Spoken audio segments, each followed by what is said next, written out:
told me, hey, I got something fantastic to tell you. He said, I am affiliated with people that speak with the spirits of the dead. How would you like to talk to the spirit of your dead mother?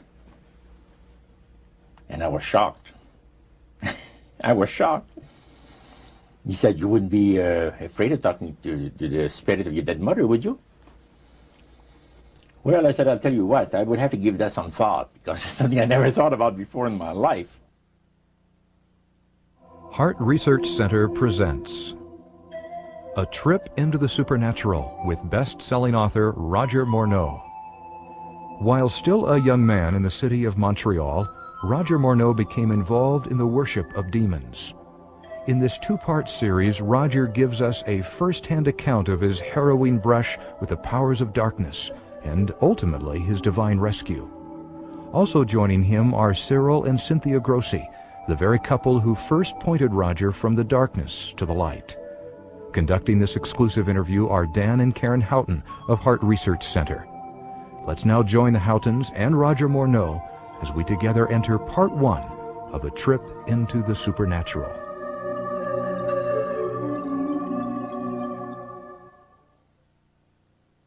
How in the world did you ever get involved in praying to demon spirits? Well, when I came out of the Navy after World War II,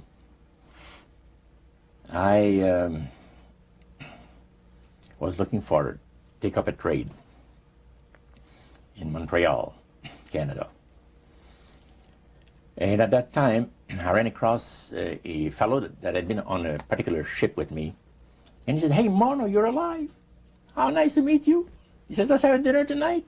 I said to my boss, can I have the evening off? Because I was the assistant to the Windsor bowling alleys and billiard, you know. It's the high-class place in Montreal where all the dress manufacturing people go and relax.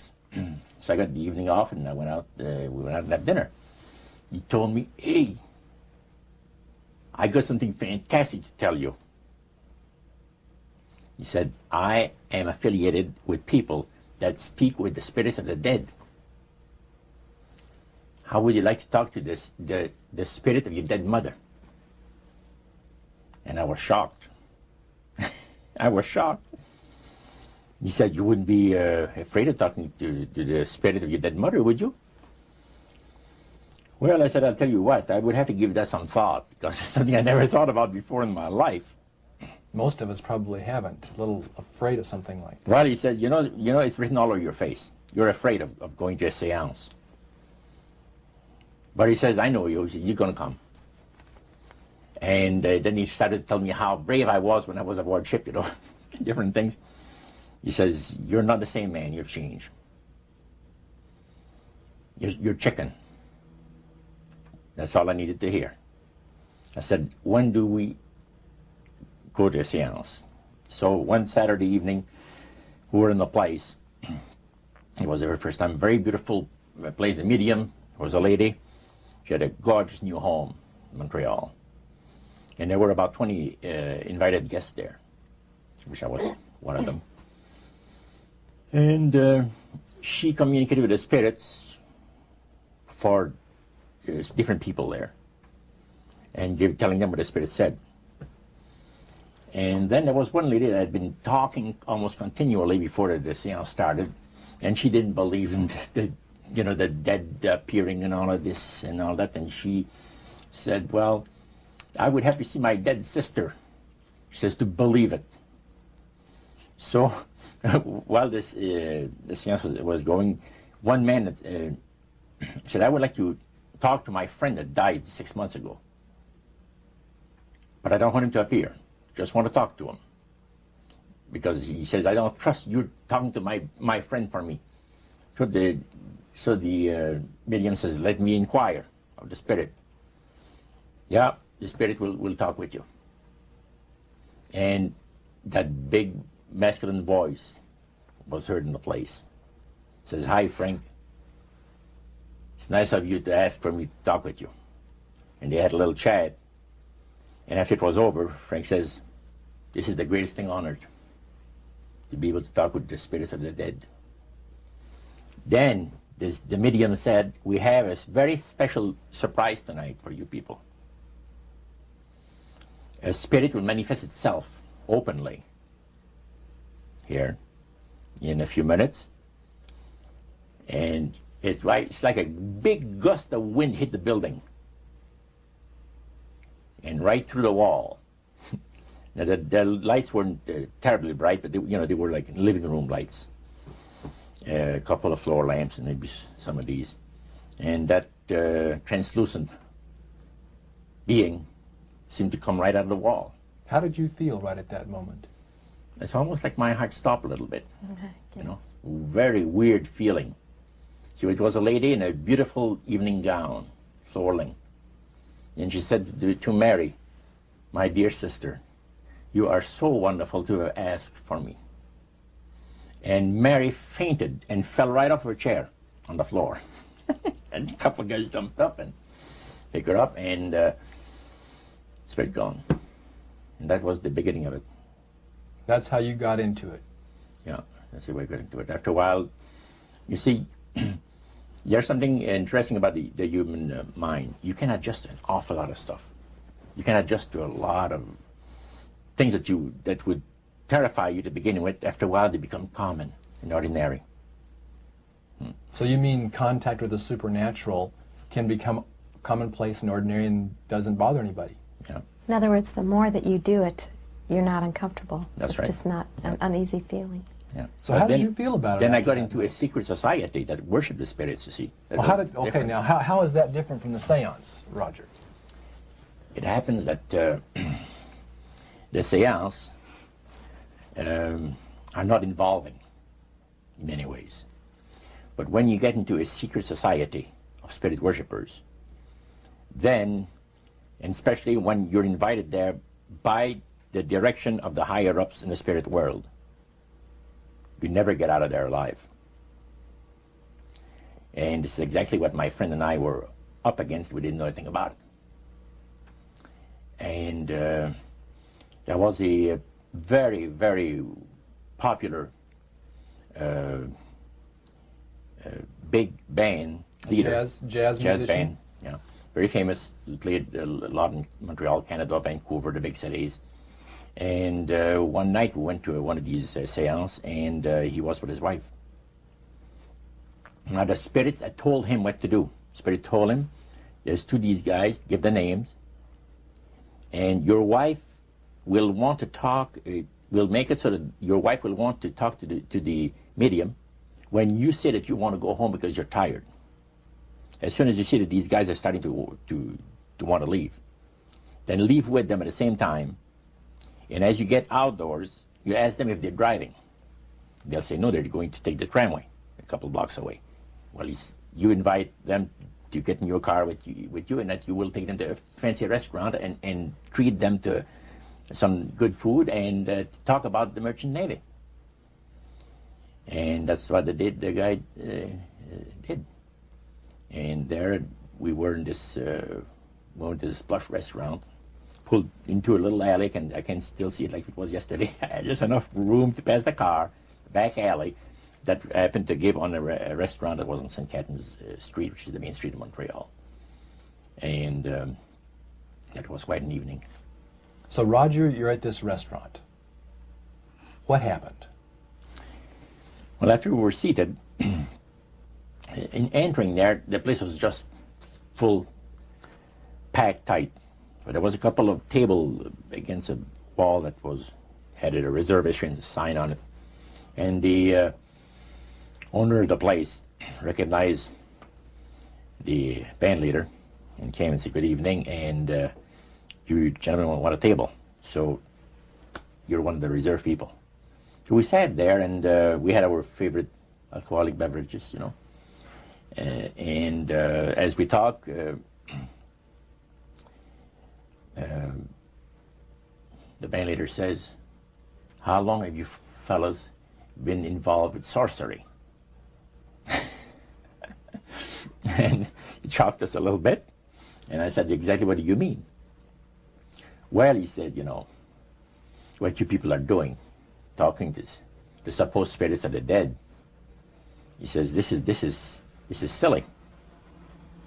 And this man had been at the seance with you. Yeah, oh yeah. And he's telling you that it's silly what you've just done.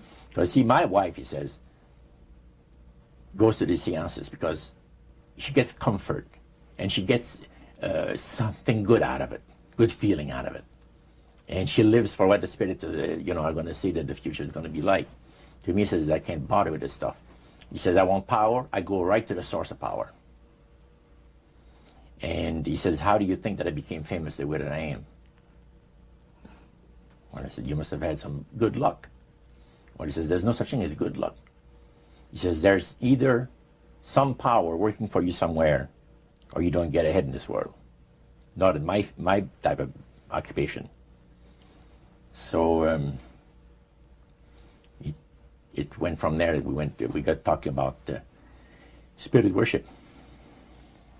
Did it intrigue you? Or did it make you want to find out more about what exactly he was talking about? Yeah. So he said the supposed spirits of the dead that you're talking with are demon spirits. They're fallen angels. They're beautiful beings. Just set it out, just like that. Oh, yeah. It didn't make you uneasy when he said they were... Well, you know, it shocked you a little bit, you know. Something that you first hear mentioned to you. He said, you guys have got a great future ahead of you. Because we've been told, the high priest of our society, secret society, has been told that the master has very special plans for you too. Now, what did he mean by the master? Satan. And we were interested to hear more about it. And he told us, he says, look, we worship spirits. We worship Lucifer and all his angels. They're just as beautiful as they did before they were cast out of heaven. He says there was a misunderstanding in the whole thing. He says among the inhabitants of the galaxies. And he says our master was misunderstood. And God did not bear with him like he does with people that make mistakes today. So we're in a warfare, good against evil. And we happen to be the evil ones, but we're not that bad. He says, I look at this business between the forces of good and evil. He says, you believe in one person believes in God, and everyone believes in Lucifer. It's like politics. So the great controversy is real. And you've heard someone talk about it that's on the other side. And to these people, they are sold to the fact that Christ will not return to this planet with power and great glory. He's going to abdicate all claims to the planet, because the high priest once said that Christ will abdicate all claim to the planet because he knows that it is lawfully and rightfully Satan's. And at that time, he says, Lucifer, he mentioned Lucifer a lot of times, but he mentioned Satan also. He says, the master, usually they like to talk about the master. The master will resurrect his people from the graves. Now, George is telling you all this, or the high priest? George. George.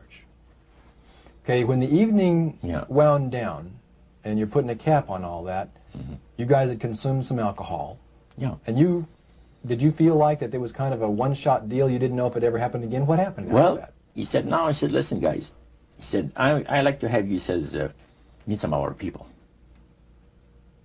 What about next week, Wednesday evening?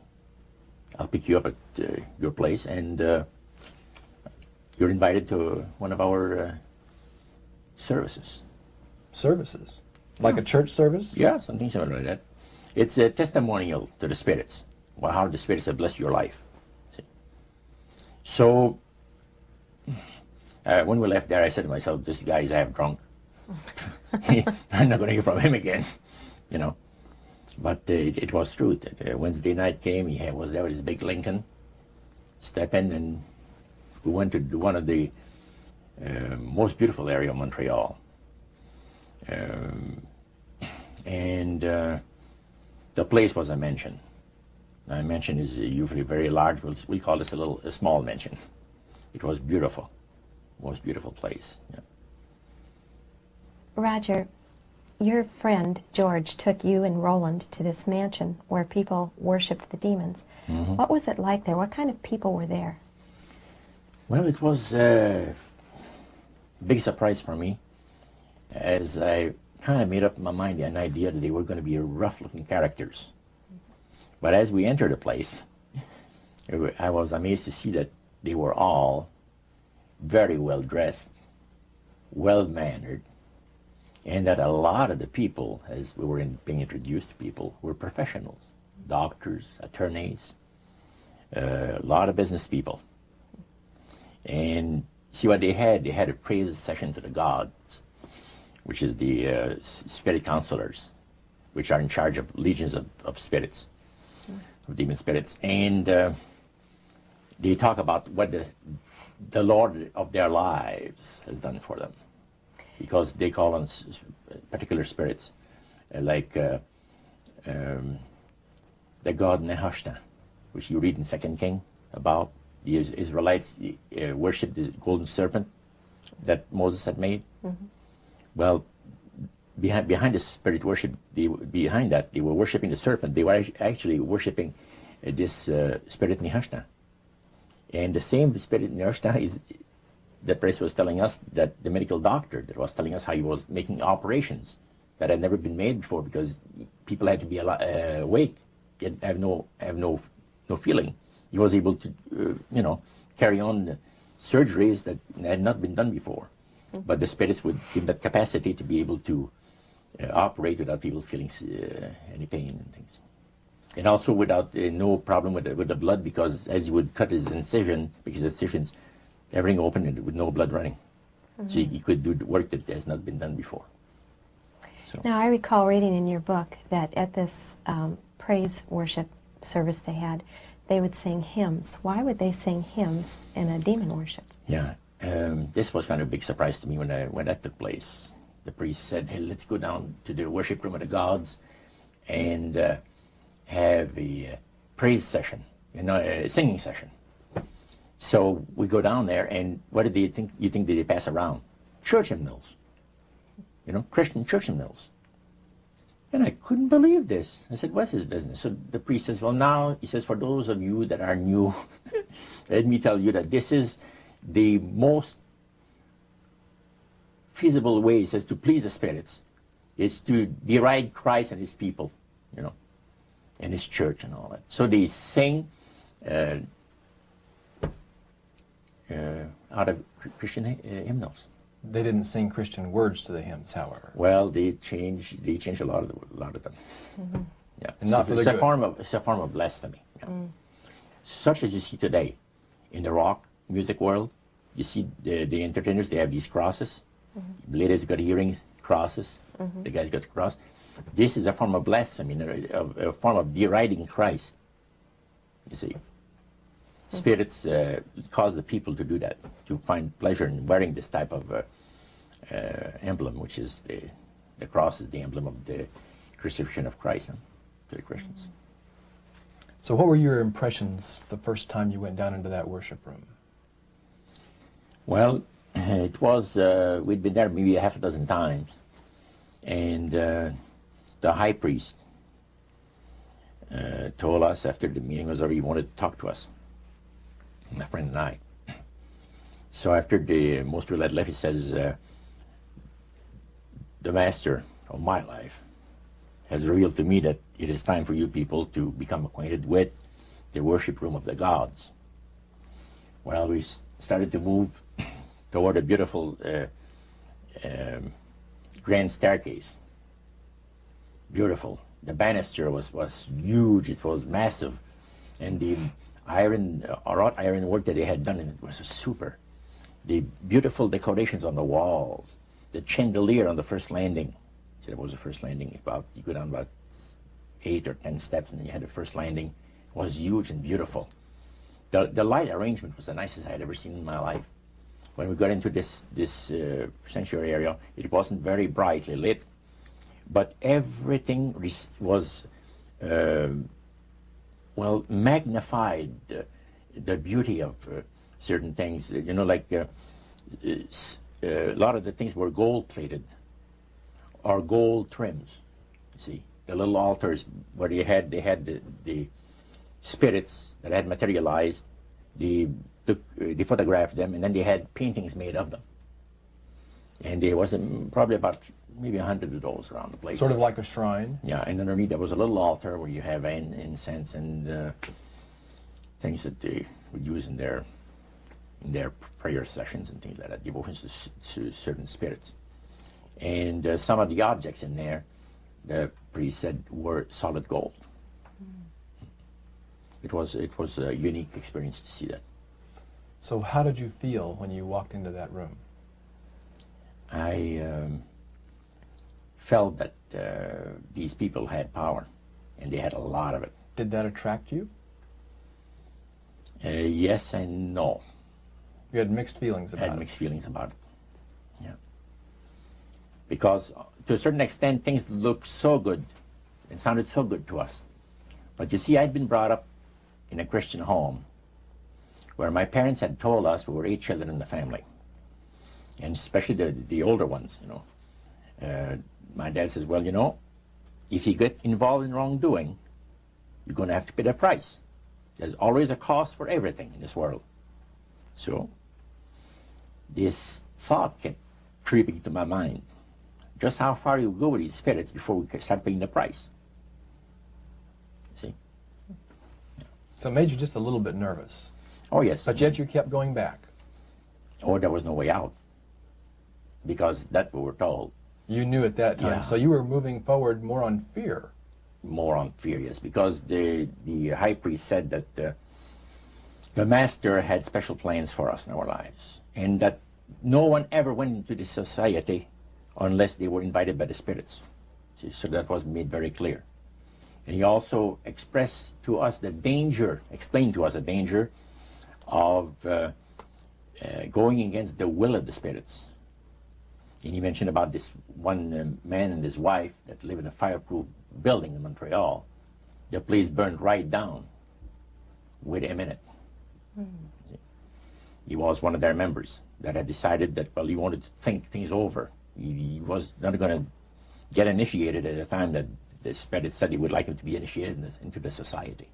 So in reality, Roger, you were chosen by high-powered demon spirits to be a part of their human, special, privileged group.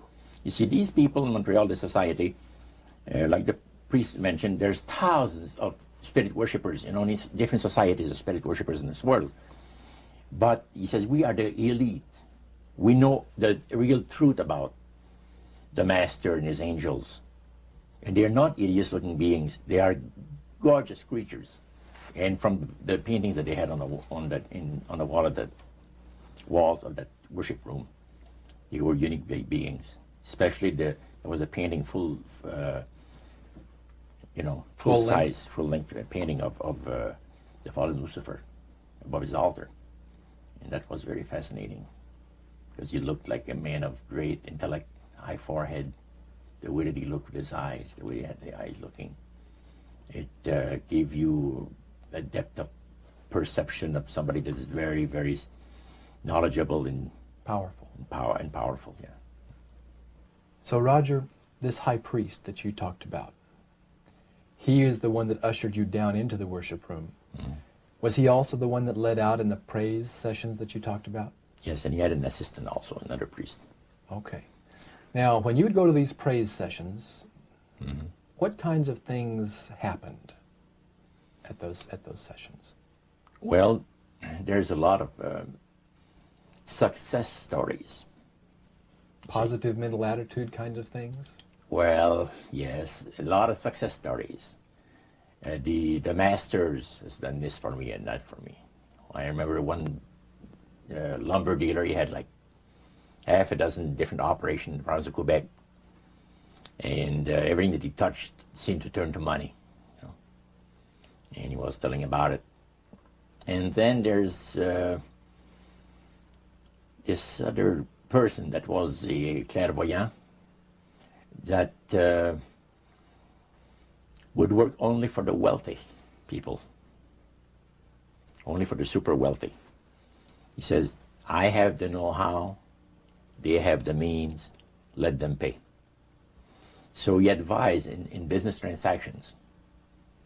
They would come to him and say, listen, I look at this deal that I might get, you know, this factory or whatever it is, because this person was interested in industrial real estate, see. And he would talk to the spirit, and then the spirit was audible to him. See, you could hear the spirit talk to him, but the man did not hear. So the spirit was telling him the clairvoyant what well, he called himself an astrologer, reading the moons and the stars, and you know. Now, what was the term you used for his title, this man?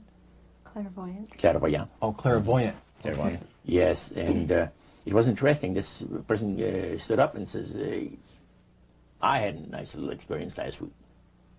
And he says, the masters, he says, they take care of you. This lady and her husband brought him, to this astrologer, a bundle of money. They said, this is the deal that you... And he works at only on percentages. Only on percentages. He doesn't work for set amounts of money.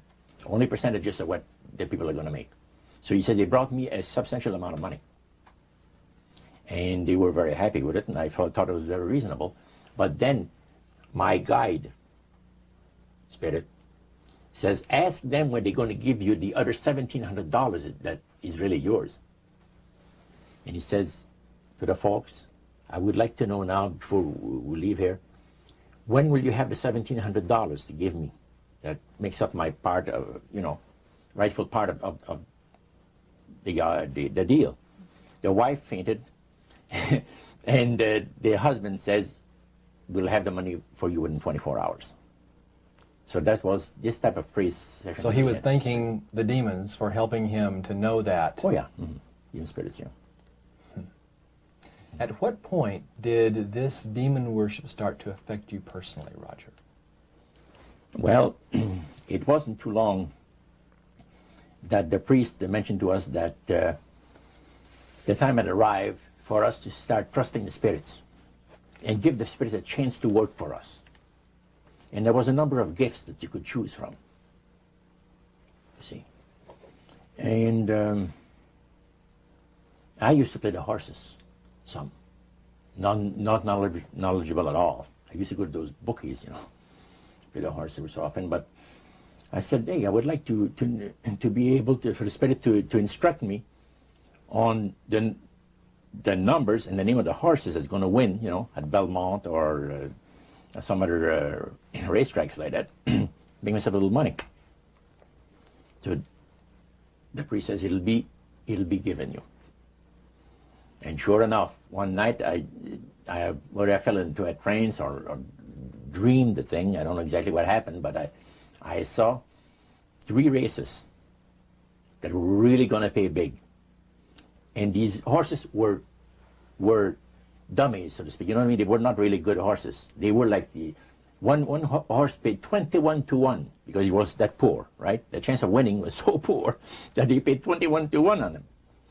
And it showed me I saw the board at the bookie and the number on it. And I went there, and they said it was going to be on Saturday. That was like on Wednesday. A few days later, it was Saturday. I went there, and sure enough, there they were on the boards. I went to the wicket and handed some money and got myself a winner. Now I said, well, I'm a little crazy. I ought to put more money on there, so I put $20 onto the next horse, and that paid 21 to 1. So you know, I left there with maybe $400 or $500 in my hands, and I started to do that. In this case, I went directly down to the finest men's shop on St. Catherine Street and bought myself a $200 suit. And in 1946, a $200 suit was... In 1946, people used to work at the RCA Victor, where I had worked before I went to the Navy, for $18 a week. Mm-hmm. And the good earners were $50 to $75 per week, you know, for labor. So the demon spirits looked on you so favorably, they began to help you win in your gambling. Then I went to other bookies, you see. And one day, I am told of the man at the cage where you do your bet. He says, my boss would like to talk to you. And he said, you go right through that door over there. Oh, sure. So I know the guy says, come on in. The guy's sitting behind a big desk, smoking the big cigar. So he says, you're Roger. I says, yeah. He got up and walked around me. He said, you don't look that smart. I said, what, sir? You don't look that smart. He said that you could pick horses that are winners when they're supposed to be losers. Where do you get your help? What do you mean help? I'm not getting any help. I just happen to go and... Oh, no. We've been watching you here, he says, for a number of weeks. And you always leave here with some of our good money. And I'll tell you, buddy, if you want a list of all the bookies in Montreal, I'll give you a list of them. But he says, I want you out of here. And don't show up again. Because somebody's going to put a... You know what I mean? I said, okay, sir, I won't be back again. So it's a tough business, being gambling. So even with the Spirit's help, it was tough. Yeah. Well, it's stuff he's going to shoot you, yes. Yeah. The high priest would say a number of things to you when you were in these praise services, and you went to a number of them over a period of time. Mm-hmm. Talked about the issues of the great conflict. You've already touched on that a little bit. I want you to follow up on that a little bit more, Roger. Some of the things that you wrote in your book, Trip into the Supernatural, sounds a whole lot like what we as Christians today know as the Great Controversy. Mm-hmm. What were some of the things that he told you there? Well, he says that there is a great controversy going on between the force of good and evil, between Christ and Satan. And they always praise the great master, Satan, as a super intelligent being that he is, beautiful to behold, and if he ever appears to you, you won't be able to look upon him because it'll be too bright. It'll just ruin your vision. The high priest said he was in Chicago, and the Spirit appeared to him and said, Morneau and his buddy, George, has invited them to the service, and the fellow that is in charge while you're away says that he's going to wreck all the work that the spirits have done for the last few years to get these people into the society. So the high priest, which is in Chicago, picks up the phone and calls, and the Spirit appeared to him, and he said it was the Spirit, the angel was so bright that he could not look upon him. And he says after he picked up the phone to dial, he couldn't dial the phone because of the fact that his vision was so terribly blurred by the light, the beautiful light of the bright being. And he asked, dial 0, and the operator came on, and she had to, dial for him.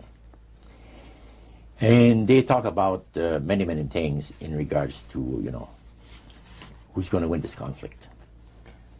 Any discussion about fire and brimstone? Yes. He says, the Bible people, talking about the Christians, they read in the Bible that, we're all going to land in a lake of fire and this and that. So that's baloney. He says the conflict is going to end peacefully. Christ is going to realize that you might as well abdicate the rights of this planet, take his few people on with him to his planet in the center of the galaxies, and we will be left with a master who will resurrect all his people that will be as numerous as the sand of the sea. See? And the master will rule forever and ever and ever. A happy people. And he named some of the people that's going to be there. I don't want to mention the names because they're known to history. Yeah. So that was quite impressive. Did you always feel, Roger, that these people were telling the truth? Oh yes, yeah. Yeah, they really had things down straight. But I was not satisfied with the answers. And there was something, and I understand now it was the Spirit of God saying, hold back, fellow. Hold back. And the priest had talked about us thinking seriously about being initiated into the into cult. the right. So they let you come to sort of take a look-see, but you can't go back for several months. Oh yeah, it's not a matter of whether you're going to be initiated or not. It's when. Okay. You see? So they begin to press you for a commitment. So the priest said, look, fellas, I'm not going to pressure you into anything, okay? But I want to show you what the spirits can do for a devoted servant. We went downstairs, not through the staircase that I talked for the worship room of the gods, but at the other end of the building. Went downstairs, and a number of times I'd gone there to the men's room, and I heard these typewriters clicking like the dickens. Man, it's going. I said, why do we have a lot of people typing in there, in that room? Well, we went there that evening, and he knocked, and the man says, come on in. And there was all those typewriters moving along by themselves, typing at the speed that I'd never seen before. And not only that, the high priest says, I want to show you something clever.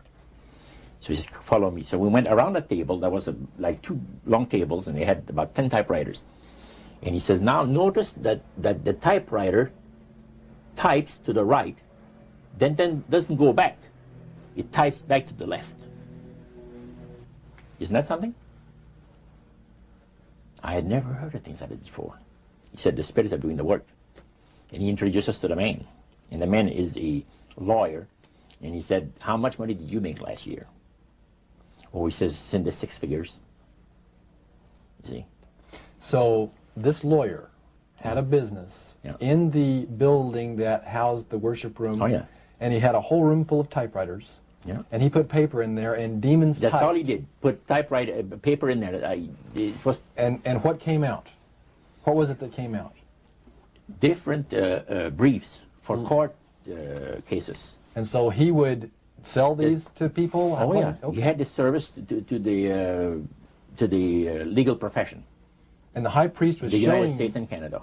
So the high priest was showing you this to give you an idea about the kinds of blessings that you would That's receive? right. Yeah. But after you left that typewriter, the room where the lawyer was, they tried to draw you into a commitment by getting you to make a public profession. Tell us about that. Well, they have a super beautiful resort in the Laurentian Mountains, which is north of Montreal, north of Saint Agathe. Saint Agathe is a famous name there in Montreal. Montrealers, because they all go Saint Agathe or north there, you know, the summer home and that. So they had a big resort up there for their people, you know. So it's a closed society. And they had on October the 30th, Halloween, is that? October 31. 31, last day of October. They had what they call live animal sacrifices. I don't know what it is, but they did. We could never find out. By the time that the Lord pulled me out of there, I had not yet found out what it was. So you have this intrigue involved in there. And he talked about three very unique services that I attended there that sit on my mind forever. One was entitled Christian Idolatry. Another one was entitled The Super Deception of a Glorious New Age, which actually applies to the New Age today.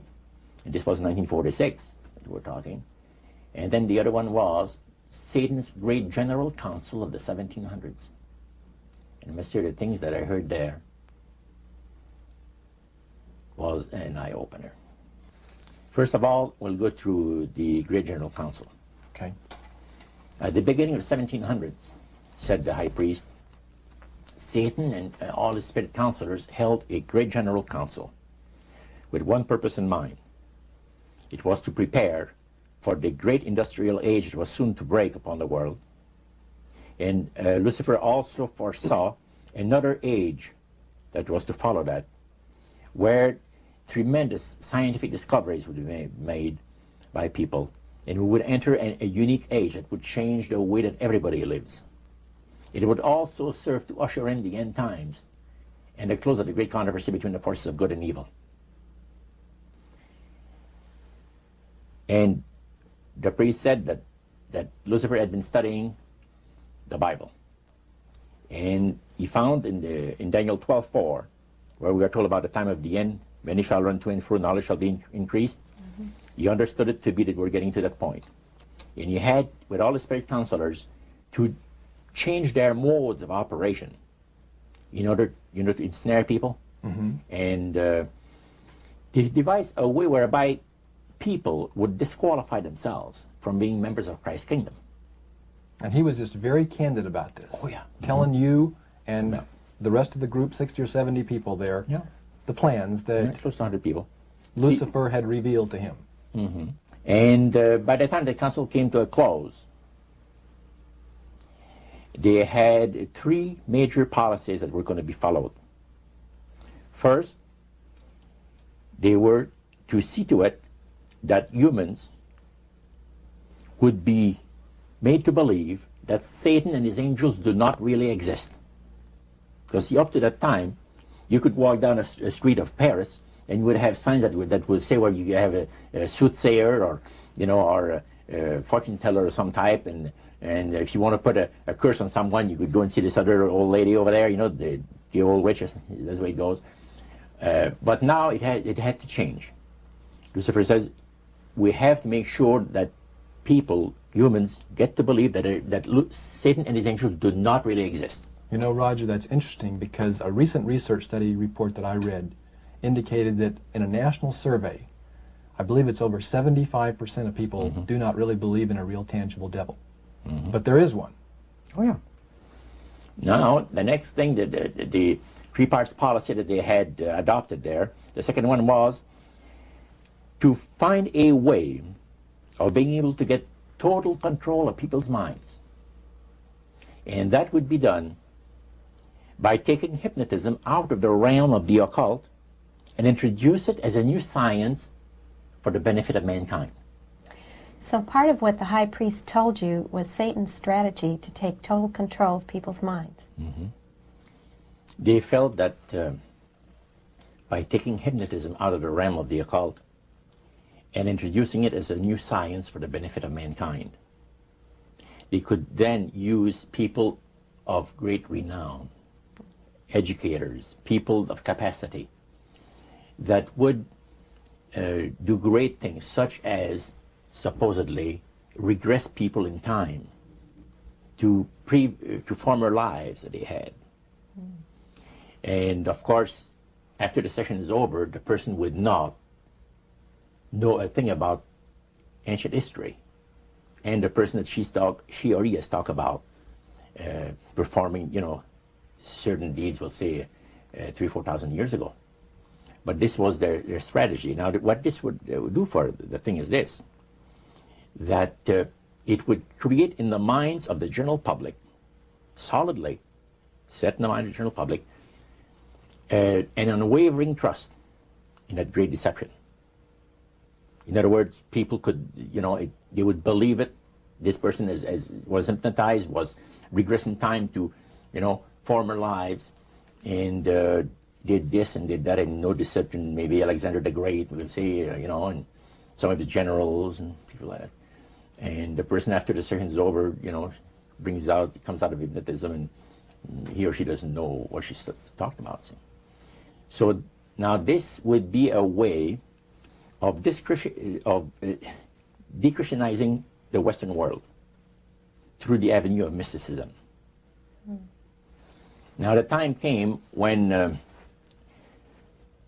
Lucifer decided that he had to choose a person to initiate this thing. And Franz Mesmer, which was an Austrian physician, was chosen. Because the priest told you all of this? Oh, yeah. Okay. Because he was most capable. Mesmer originated a theory called animal magnetism, later on named mesmerism. Mesmer was led by the spirits to believe, and this is what the priest said, was led by the spirits to believe that certain persons have a magnetic influence within themselves, so to speak, that would cause them to have great power over other persons, even to the point of placing them into a trance. And at that time, that was readily accepted by people in general, at the time that Mesmer lived. So people realized, you know, that some people got a capacity to put you into a trance. That's the way. Now, by the time that he died, in 1815, a lot of the physicians in Europe were using hypnotism as a means of anesthesia. Now, hypnotism is the same as mesmerism? That's right. Okay. So mesmerism that's been developed to a higher degree of refinement. And the priest went on saying that the plan of Satan to deceive the human family this way, he says, is the most intriguing thing to his mind. And he went on saying how it was going to be brought about. He said that a fellow by the name of Darwin and another fellow by the name of Thomas Henry Huxley would be used by the spirits because in their childhood they had been hypnotized by medical doctors. And they figured that they would be real good subjects to lead the people into this belief that they had, that Satan wanted to bring into people's lives. Now, what were those 3 points again, Roger? The 3 things were, number 1, that they did not want Satan did not want the human family to think that he or his angels existed. Right. The second point that you made had to do with taking control of people's minds. That's right. The third point was what? Was to destroy the Bible without burning it. Okay. See? And what was his strategy on that? On that, it was very interesting. Because after the Great General Council, it was decided that Satan would tutor Charles Darwin personally in setting up the principles of his theories of evolution. He was tutored by Lucifer himself, fallen Lucifer. And at that time, it was understood, Satan and his spirit counselors understood, that if a person was led to believe in the theory of evolution, it would, in his life, destroy completely the creation week of the Bible, the fall of man, and the plan of redemption. It would do away with it. In one fell swoop. Yeah. Now, he made a unique statement. He said that according to the spirits, anyone that teaches a theory of evolution is considered to be a minister of a great religious system. See, they call it the religious system, the theory of evolution, because it is a system of schooling people and getting them to disqualify themselves and being members of Christ's kingdom. And he said that every teacher of that theory is recognized by the spirits as a person of great value and receives a very special unction from Satan himself, giving great power to induce spiritual blindness, to convince and convert. 3 capacities are given to those teachers of the theory. Then, that's not all. The priest says that Satan considers the teachers of the theory of evolution to be so valuable to him that in the sight of all the inhabitants of the galaxies, he assigns a retinue of bright, beautiful angels to follow that educator all the remainder of his life. And that in the sight of the inhabitants of the galaxies is the greatest honor that he can bestow upon his workers, upon mankind, and to, you know, until the controversy is finished. That was quite enlightening. Now, the high priest was talking just sort of like a preacher would talk up front. Was he enthusiastic? Did he have a, did he seem like he had bought into this and was excited about it? Oh yeah, he believed it 100%, no question about it, so everything. Why would he be so excited about spirits trying to deceive human beings? Because obviously out of this council of the 1700s, deception was a major part of the strategy. Why? Well, he says it's deception it's like politics. You know, you believe in one candidate, the other person believes in the other candidate, and they're fighting to get the position, and it's just a matter of who's going to be the smartest. And with Lucifer, the fallen cherubim, he's very smart. He's going to win, and Christ's going to abdicate the rights of the planet. He's going to resurrect his people, have established his kingdom that lasts for ever and ever. God won't be able to destroy him because it would be against God's, the Creator's nature to destroy Lucifer in the fire. Beside that, he said, spirits now, even spirits, have the capacity now to outlive fire. He says, you don't believe it, go to India or some of those countries where they have firewalkers. And it's done by the power of demon spirits. These people are energized by demon spirits, so they can walk on those hot coals without burning themselves. And this is what the high priest said. And he says, if you want to use fire, they can use it. It's not going to burn anybody. So that's the way they believe. So this high priest was almost talking to your group in an evangelistic fervor. Oh yeah, because he figures that he's going to be one of the higher ups in the great kingdom. Okay. Now, of the group that was there that night, 60, 70 people, I think you've mentioned before. Yeah, it varied. How many of those were people who were hardcore members, and how many of them were new inductees? Well, we were the only two youngsters there, so to speak. You and your friend. And how old were you at that time, Roger? I was about 20. 20 years old. Mm-hmm. Yeah, 20 years old. Did you have a feeling of awe over the fact that you had been chosen? Yes, in a way. And then I got thinking about this. When am I going to have to pay the price? The cost. My parents had brought me up like this. If you get involved with evil, you're going to reap what you sowed. So you want to be upright in life. And if you associate with evildoers, they'll probably land you in jail or somewhere else that you wouldn't want to be. So there's always a price to be paid. So you had that little something maybe instilled by your mother and father a long time ago that kept you from making that full commitment. Now, one of the things that really amazed me and shocked me and made me sick at heart is when the priests talk about Christian idolatry. What is Christian idolatry? The priest mentioned that word. Yeah. Tell us what he said, Roger. He said that Christian idolatry is the most grandiose or great deception that has ever been brought upon the human family, upon mankind.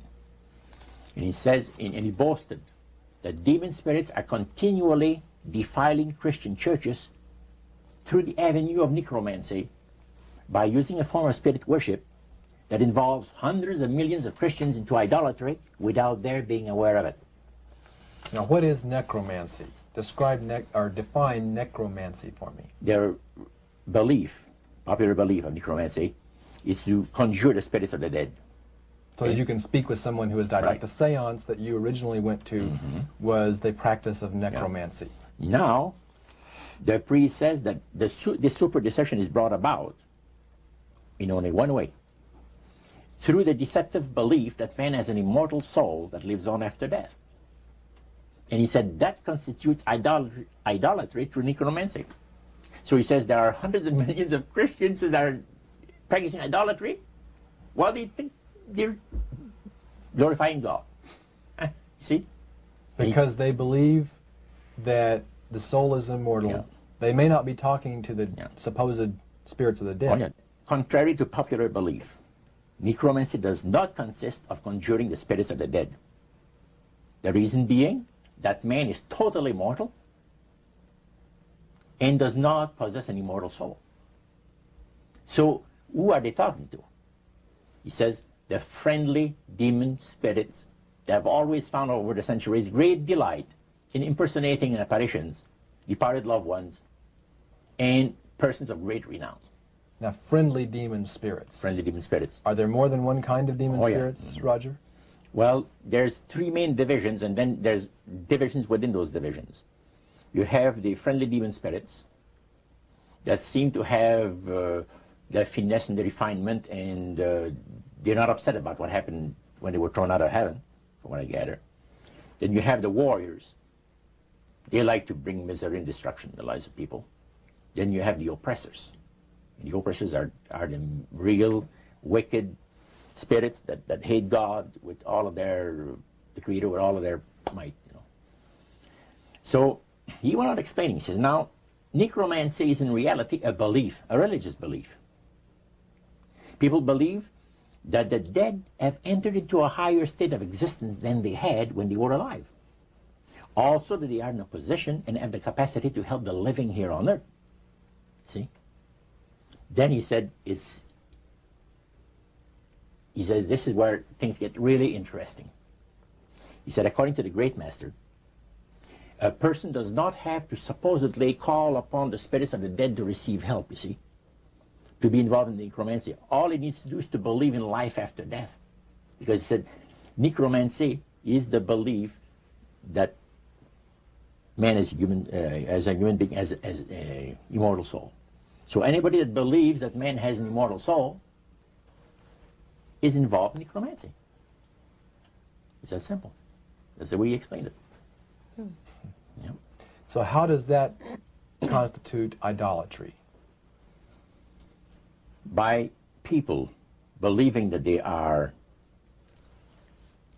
either talking to the saints, you see, the spirits of the dead saints, or a dead relative, or a dead person of some type. And you take, for instance, like Loretta Lynn.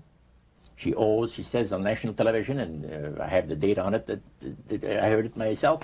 She said that she was made successful in her singing career by a dear friend of hers that was the same age as she, and died when she was 18 years of age.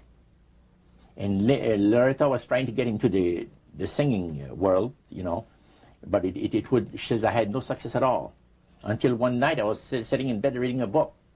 And she says, who walks right through the wall with my friend, the spirit of my friend? And she says, Loretta, I'm going to make you a very famous person in singing Western country music, and I will be with you all the time. Trust me. And she says, she had a big concert once, and she was coming down with this bad cold. And she thought that her voice was going to give. She talked to her spirit and felt that she was going to be helped. And she got on the stage and she started to sing, and right in the middle of where she really needed the power, no power at all. And her spirit friend tapped her on the shoulder and started to sing for her. She said her voice went through me, the power. See? And you saw this in a television documentary? Yeah. That was, I believe, 1976 it took place. Now, the priest explained that when people believe in this business, they are actually opening themselves to be completely deceived by demon spirits, because it gives the demon spirits an opportunity to impersonate the dead, see, and for people to believe their lies. And the priest says that thrills first of all, he says it brings to the great master the respect and the reverence that is due to his great name. And it makes all the other spirits exceedingly happy, because they are the ones that have worked to lead people to believe in life after death. See? And they rejoice also. And that's the extent of what Christian idolatry is all about. Friendly spirits, just to digress for just a moment. You mentioned 3 different categories, and the friendly spirits are the ones that love to impersonate being a historian or something. We specialize in that. In your experiences in the praise services or in the worship room or the other places where you were, any of the places you were, did you ever witness an event where necromancy or even something that would be popularly called channeling today took place, where you actually heard the voice of someone in response to someone's questions? Yeah, a number of times, but there was one time in particular that fascinated me because it was unique in one way. The priest told us that there was a French historian that was affiliated with Montreal, University of Montreal, which is a French university and the English university is McGill. So the University of Montreal is the French university. And this man was from Paris, but he's affiliated with the university. And he wanted to have some details in regards to Napoleon Bonaparte and one of his generals. So, by the way, there are also, in other parts of the world, elite spirit worshippers like the group that we had in Montreal. And he mentioned there that, he said, you guys are fortunate when my friend and I went in, because you're right in time to see something very interesting. My friend there is having his devotions and the worship room of the gods, and he will use a trance medium to converse with certain demon spirits that will inform him in regards to ancient history about Napoleon. And sure enough, we went down there, and somebody came up and said he's ready for the session, and we went down there, and he said he would need 3 people. You would need 3 people, but he wanted 5 people that volunteer to be the channel for the spirit. Okay, so three of them were chosen there, and the others went back and sat down. And the man shook his head a little bit like this. His eyes went glazed, and he stayed at it for a half hour. And the spirit spoke to him. He said, I'm a spirit counselor, and what would you like to know? And he had a clipboard, the historian, and asked him some questions. This historian was from Paris. Yeah. And he was wanting information, some detailed information about Napoleon Bonaparte and one of his generals. And so he asked the questions of one of these human beings that was channeling. Oh yeah, the voice changed and everything. The voice changed of the person completely. Okay. And it identified itself as a spirit guide. Oh yeah, spirit counselor, yeah. Okay, a spirit counselor. And then proceeded to tell him all the events that he was asking, yes. answer his questions? And there was a certain question that was asked, and the spirit counselor said, I will have Lord Remy and Lord Alphonse duplicate, in other words, the dialogue that had taken place. Oh, and the two other drama. Yeah, and the 2 other men fulfilled what he was looking for. But the one thing that interests me is the mayor of Montreal, Camelien Hood. During World War II, at the beginning of the war, he was very controversial when in regards to the war effort. He would tell the French-speaking boys not to go into the armed service, you see, because you're going to go and shed your blood for the British, you know, and we're their servants, so to speak, and all that, and he didn't want them to go into war, and they put him in prison. He was jailed for the length of the war for this. Now,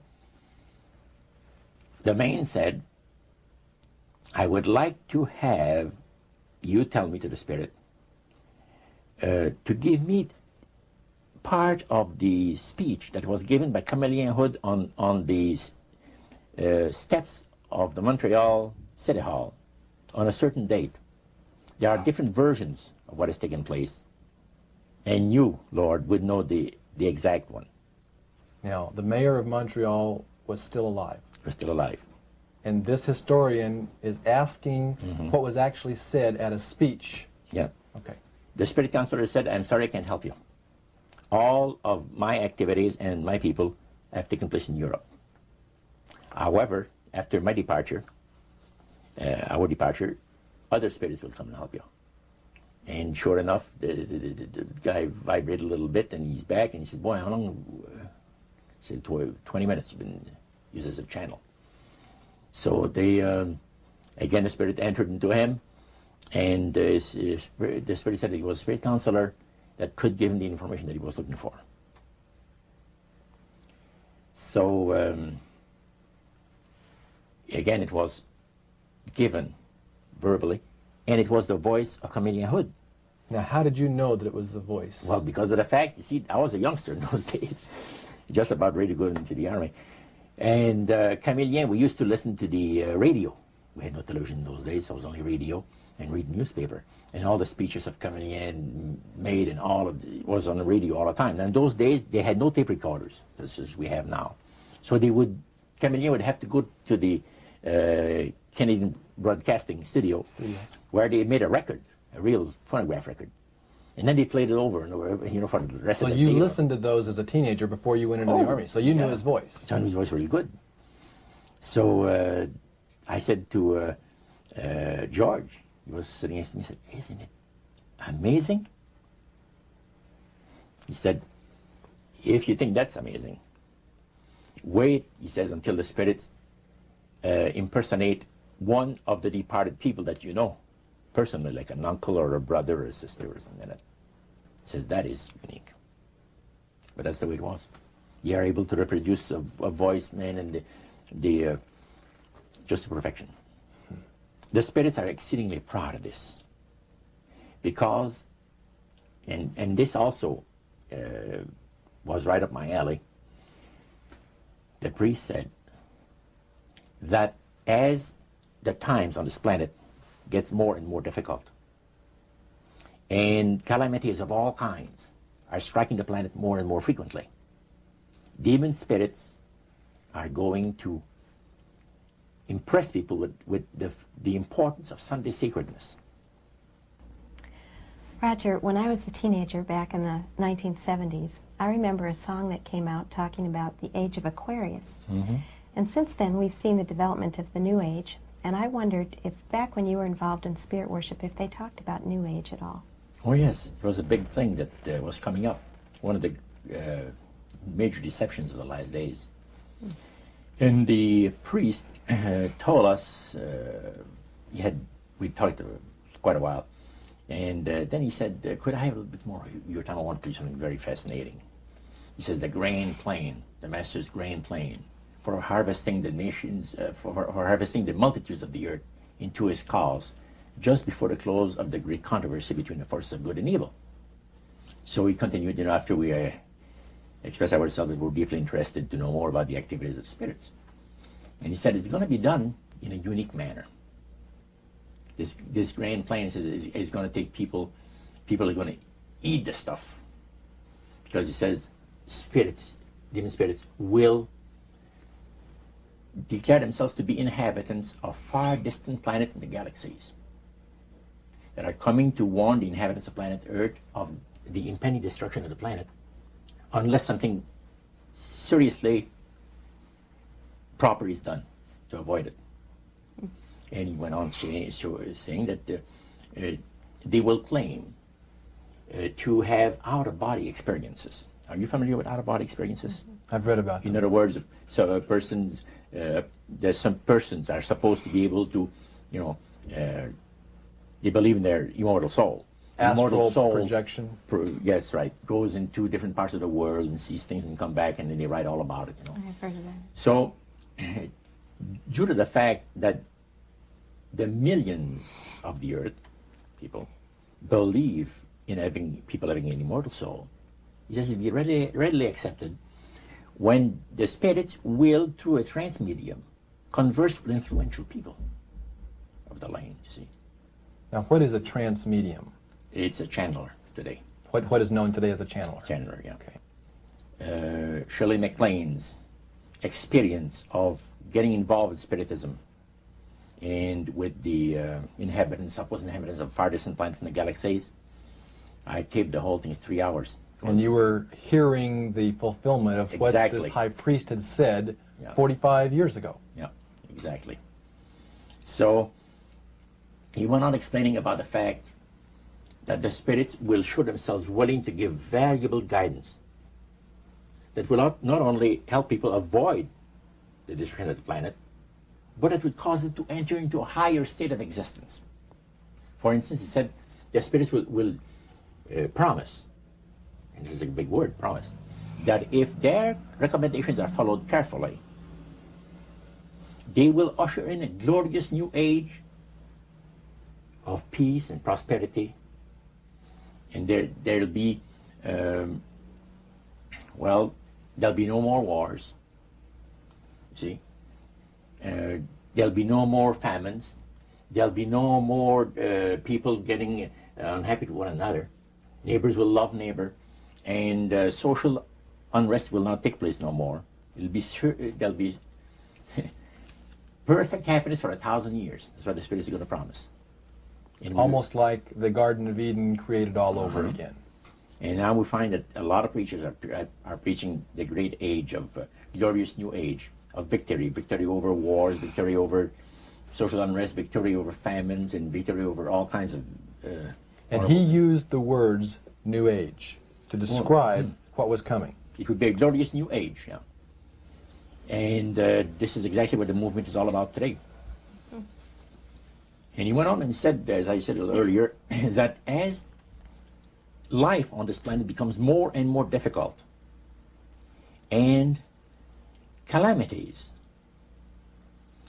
will strike the planet more and more frequently, the spirits at that time are going to put all their effort to impress religious leaders, to bring before the masses of the earth the sacredness of Sunday. See? They will teach Sunday sacredness. And with the religious leaders, looking forward to 1,000 years of perfect peace on earth, they will put all their effort into it. Then laws will be passed by governments. One person asked, what's going to happen about people that don't believe in the Spirit's recommendation? The priest says, there'll be no problem at all. Laws will be passed by governments that will force people to go along with it, regardless of whether they believe in it or not. And he says the law enforcement officers will explain to people, make it clear that such a law is necessary to assure the well-being of all people.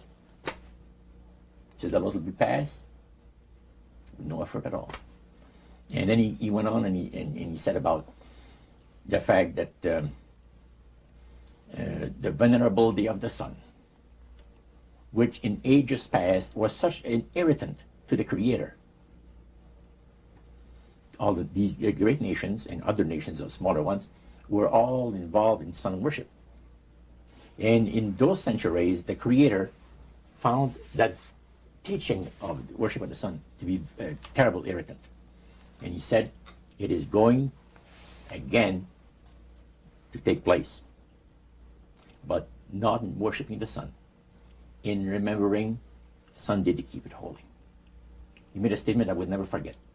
He says, by the observance of the day upon which the master, Satan, has placed the unction of his authority and power, he receives homage, regardless of whom people claim to worship. Isn't that something? So, can you understand now why I had 28 Bible studies in 1 week and started to go to church on Sabbath? And I never missed since until I became sick. The issue of a day of worship came up in that meeting. Was Sunday the only day mentioned? Well, you see, the priest mentioned, yes, about the fact Satan has chosen Sunday as his day. The Creator has chosen the 7th day of the week. Lucifer has chosen to call his day the first day of the week, Sunday. See? And regardless of what people claim to worship, worshiping God, the Creator, by observing that day, that particular day, they are bringing homage and respect. Now, at that time in your life, you were 20 years old or so. Had you ever heard of a Seventh-day Adventist? Never in my life. In that meeting, they didn't talk about Seventh-day Adventist. They talked strictly about Adventist. Well, they just talked, but they did. The word Adventist was mentioned.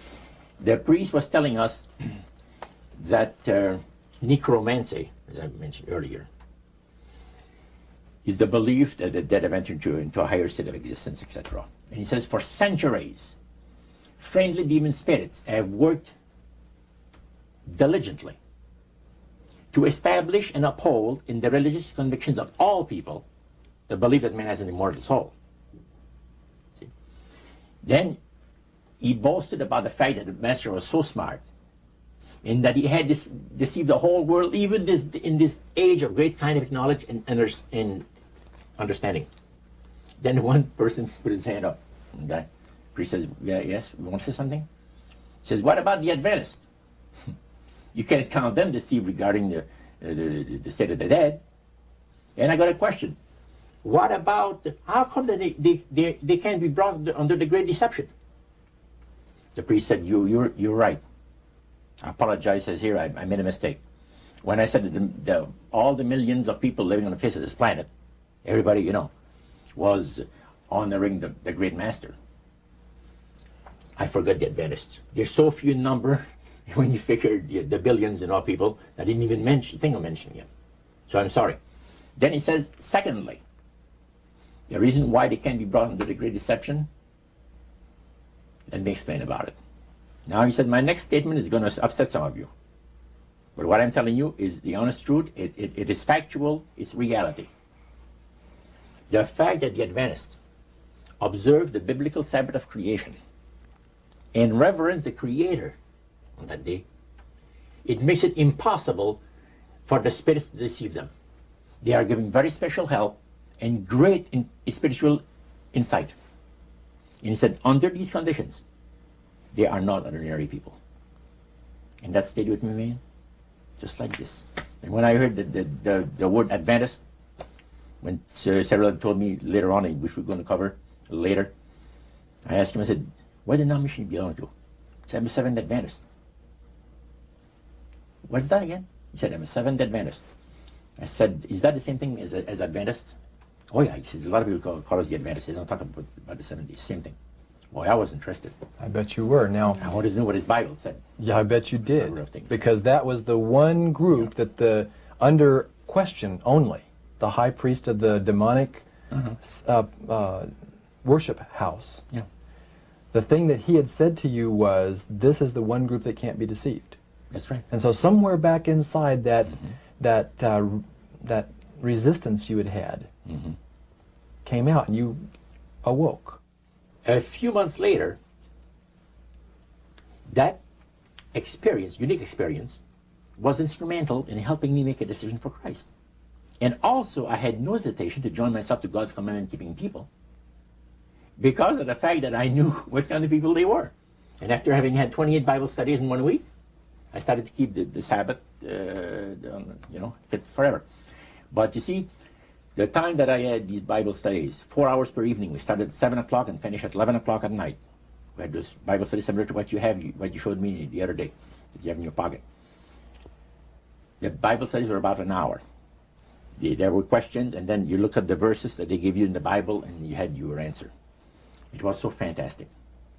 And the Spirit of God was really ministering to me the graces of redemption. Every moment of all those Bible studies was precious. Precious, precious, precious. Roger, at that time, your major language was French. You did not speak English, and all of this happened in the French language in Montreal. How long after you became a Seventh-day Adventist, or after you learned of Seventh-day Adventists, did you read the book Great Controversy by Ellen White? Well, I joined the church. I first had the Bible studies in October of '46. In April of '47, I was baptized into the church. In September of that year, Hilda and I got married.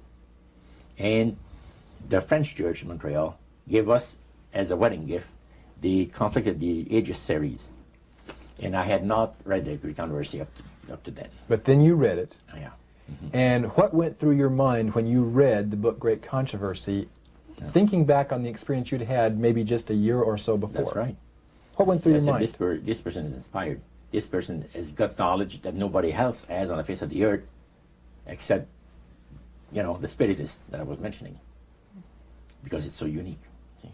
Well, I find it very remarkable that they were willing to share the strategy that Satan is working on with this group. Of course, their plan was that it would never get out. That's right. Under seal of death. That's right. Their plan is that you don't have to worry about saying anything about the Great Master. Because as soon as anybody strays some, the spirits will tell the high priest right away what's taking place. They did with my Bible studies on Wednesday night. I started on Monday and Tuesday. By Wednesday night, spirit counselor appeared to the high priest and says, you have one of your defectors. He says, that Morno, the guy, you're going to get rid of him. Because he's out there studying the Bible with the Adventists, the people that the master hates most on the face of the earth. And the high priest almost had a heart attack. Because he said, I kind of like you. He said, that's what he told my friend, because I didn't see him after that. But he told my friend to try to convince me to go back, to spirit worship. Roger, you were 72 hours away from making a full commitment to the elite spirit worship. How did God rescue you at that strategic moment? Well, I'll tell you, I should really go back a couple of weeks in time. As the high priest had talked to us about the advantage of getting initiated in the society on the 31st of October, that night I came home, went to bed, and I couldn't sleep till about 3 o'clock in the morning. Because I had all of this experience of the supernatural that I'd gone through for so many months now, and my Catholic upbringing that I've had, and questions about God.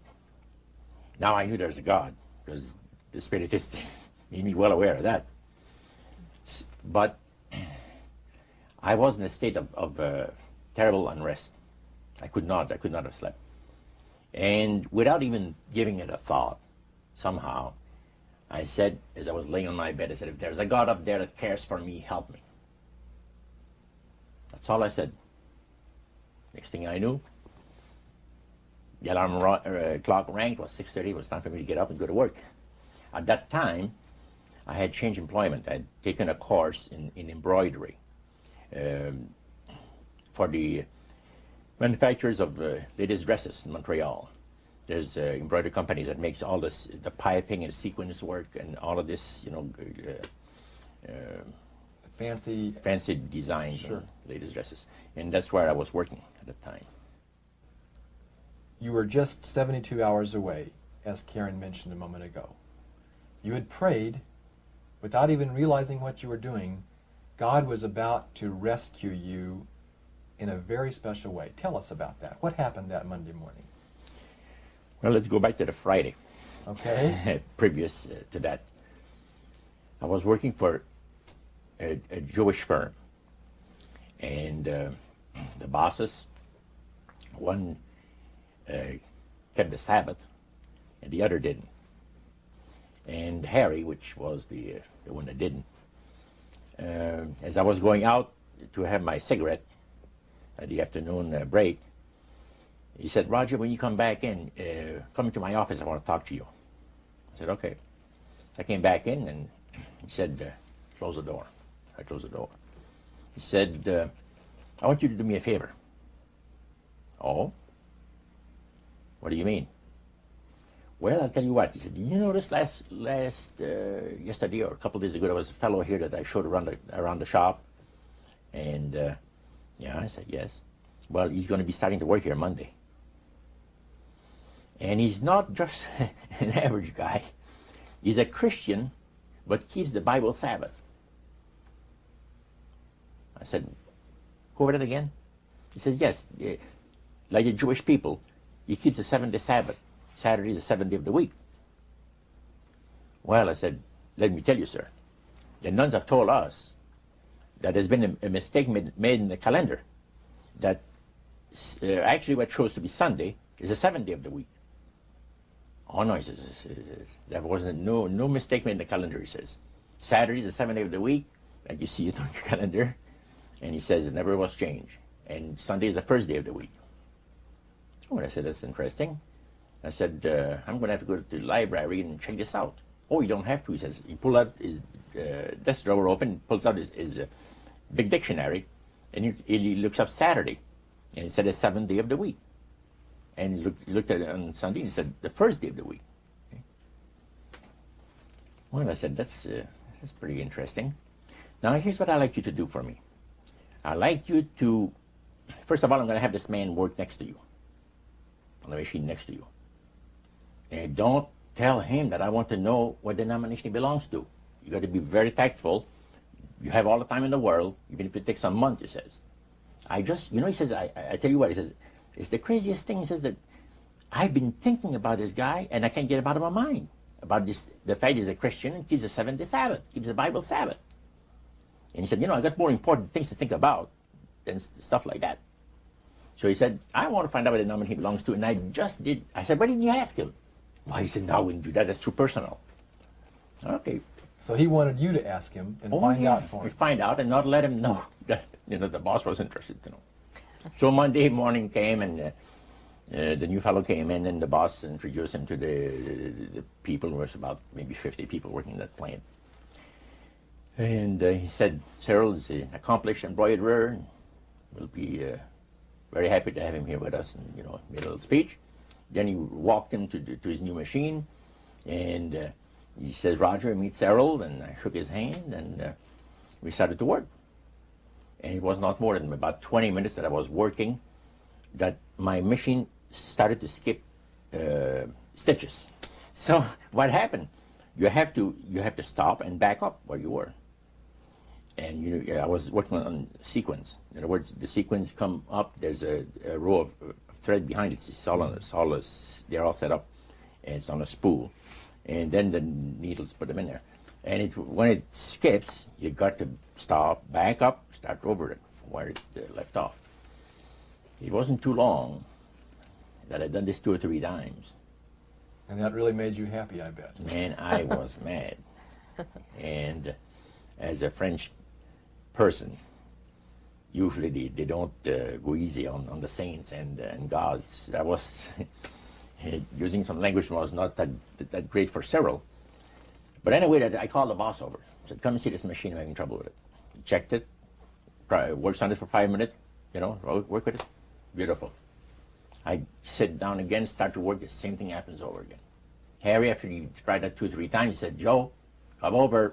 He's the old guy that knows everything about everything, you know, in the shop. So he looks at the tensions and adjusts things, and he says, it's working beautiful. Well, I started to work again, another 20 minutes after, the same thing, and I had to stop the whole thing. By then, you know, it was time to go out for the coffee break. So I started walking out, and I told Sarah, I said, have you ever seen such a crazy thing as this, the trouble that I have with this machine? No, he said, it's a new machine. I said, brand new machine, just a month old. He said, that's very unusual. So we go downstairs, and I said, do you have any suggestions how to fix this problem? No, not really, but he says, I have a suggestion that might help. He says, I heard you, he says, calling upon God, but it was not in the way that I would have liked to hear you talk. He says, go easy on God, he says. Did that offend you, Roger? You know, I said, thank you. It did not offend me, because it was pleasant about it. And I said, you know, I said, thank you. I said, I'm sorry if I offended you by my language. He says, it didn't bother me. I said, by the way, I said, this is the opening. You're quite a religious man, I understand. Yeah, he said, I read the Bible and go to church. That's great. I said, what denomination do you belong to? Well, I'm a Seventh-day Adventist. Excuse me? Repeat that again? He says, yeah, I'm a Seventh-day Adventist. Did that shock you? Well, the word Adventist shocked me. The Adventist, you see, I had heard so much about the Adventist, but Seventh-day Adventist, I had never heard the name before. I said, what does it signify, the name? He says, well, we're 7-day observers. We believe in the Bible Sabbath, that God has blessed a particular day of the week and has sanctified it. It's put a special blessing on there, and that we ought to count our blessings on the 7th day and, you know, give God the honor that is due to his holy name. Is there any difference between what they call, some people call the Adventists and Seventh-day Adventists? Oh no, it's just the same people. Most people just talk about the Adventists, and you know, people know that they're talking about the Seventh-day Adventists.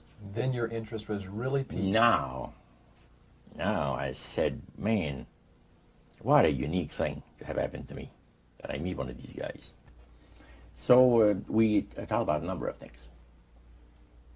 And after lunch, I told him, I said, I want to see you at 3 o'clock. Again, I want to have another question for you. So 3 o'clock came along, we had the coffee break. And many things had passed through my mind. And I knew that if I get involved with religion, the Spirit is going to destroy me. So I've been assured, we've all been assured of that. You don't deviate from the will of the spirits. Otherwise, you're nothing, your history.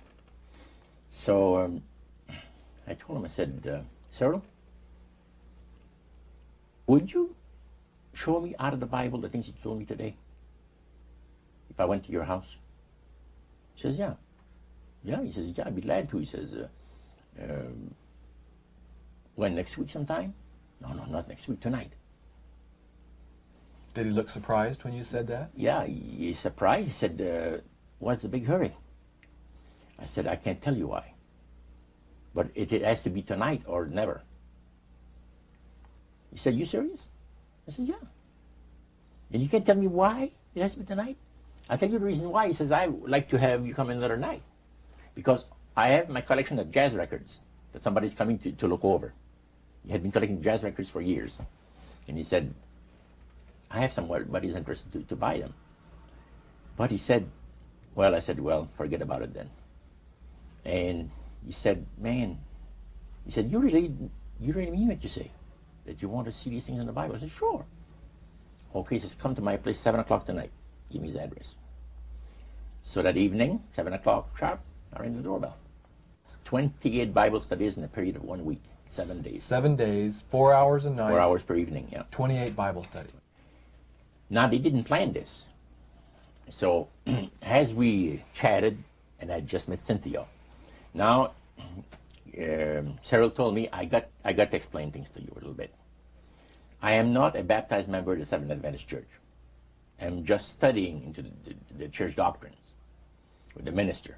He says, my wife is a Seventh Adventist. But he said, now I think I'm going to be baptized also be a Seventh Adventist. But I said, I'm not one right now. Now he says, my wife is the one that really knows the Bible. I don't know much about it. And I think that she's got the right study for us tonight. He says, it'll take about an hour. Can you spare that much time? Oh, I said, evening is yours. Well, she had a set of Bible studies that were entitled 28 Bible Studies for Busy People. That was the title of the series. She pulled one out and she says, now, we could see here, there's different questions. The first one was on the Word of God. And she read the question and said, then we can find the verses in the Bible that gives us the answer. And the next question, she said, would you like that? I said, beautiful, let's go. So Cyril was sitting next to me with his Bible because he was able to find where he was. I had never opened a Bible in my life, never. So, because I never had access to it, let's put it this way. And that's where it started, on the Word of God. After the Bible thing was over, he says, well, did you find it interesting? I said, most interesting, very interesting. I said, what's the next study coming up? Well, he said, the next study, Daniel 2, prophecy of Daniel the prophet, 2, on the world events, predicting the different great world empires that were to come into existence in times ahead. And I said, really? That's very interesting. I said, how long would that one take? Oh, she'll take about an hour. She says, you have between 20 to 25 questions, says, So I said, let's have it now.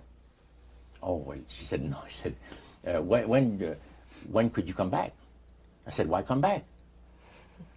Did she look surprised? She looks very surprised because she looked at her husband. And you look at me. And I said, hey, you guys like the Bible or are you getting tired? No, we like to study the Bible. I said, let's have another Bible study. It's only 8 o'clock, you see. And at that time you were a smoker, weren't you? Oh, a smoker. You can't say that again. I was like a chain smoker, you see.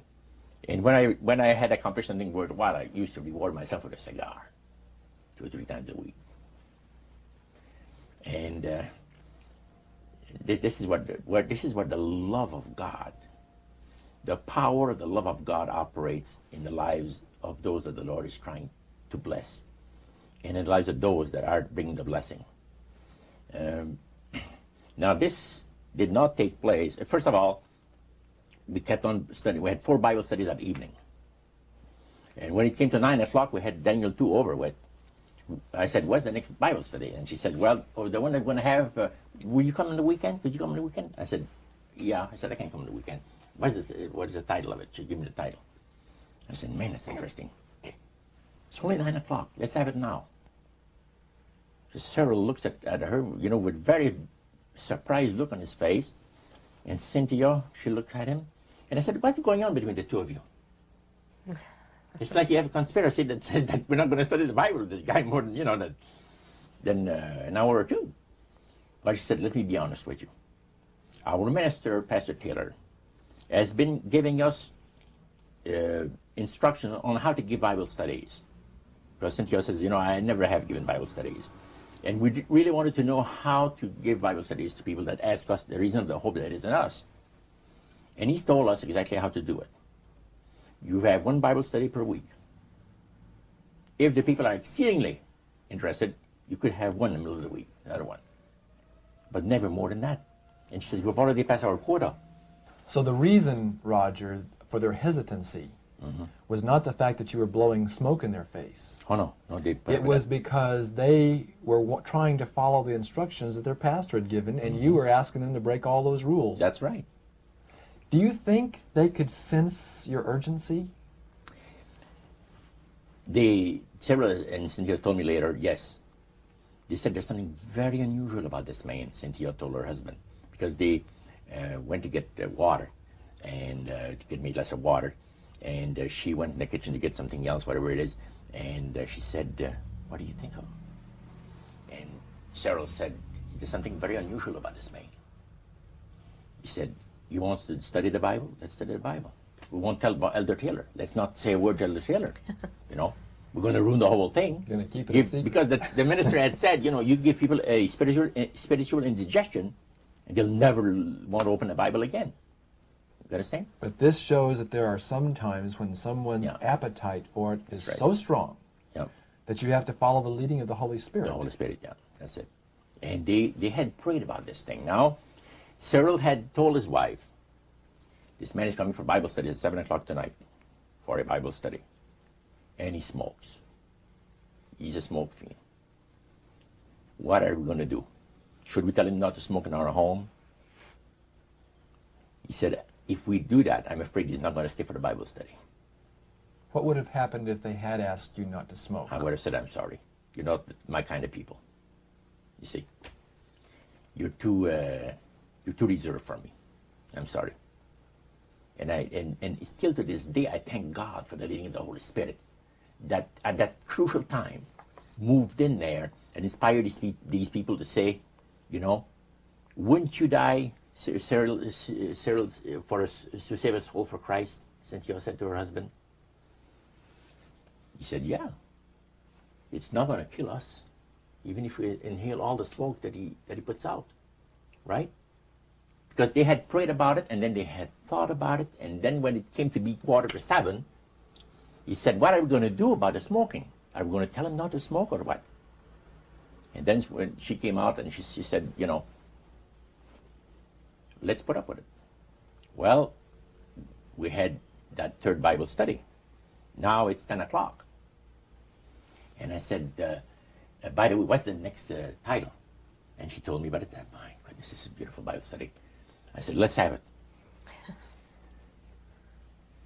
And he said, you know, really, Roger, we've studied too much tonight. We're never going to be able to remember these things. Oh, I said, you'd be surprised. I got a mind like a sponge for the things that I like. He said, you're enjoying yourself. I said, never heard anything like this in my life. Let's have another study. What time do you people go to bed? First of all, I don't want to, you know, infringe on your regular habits of resting yourself. And, well, he said, we go to bed 11 o'clock. Beautiful. I said, go on, Cynthia. And Cheryl says, go on, Cynthia. And we had another Bible study. Now the Bible studies are over. And I said to myself, if I'm still alive, I want to be here tomorrow night. Did you seriously doubt whether you would be alive the following night? I felt sure I was going to be killed, going to be destroyed in some kind of an accident. Because I've heard of so many cases. So I knew that I was not, this is the way I felt. I was not going to be alive tomorrow night. If for some reason I'm alive, I want to be back here study the Bible with these people, see. So I said, what are you people doing tomorrow night? Not too much. What about 7 o'clock? Another Bible study. And she looked at her husband, and he looks at her, you know, and he said, hey, we won't tell Elder Taylor. We won't tell him a word about it. We'll just do it. We'll just do it. He says, we'll be here at 7 o'clock tomorrow night waiting for you. The next night, man, I was there. 4 more Bible studies. See? And more smoke.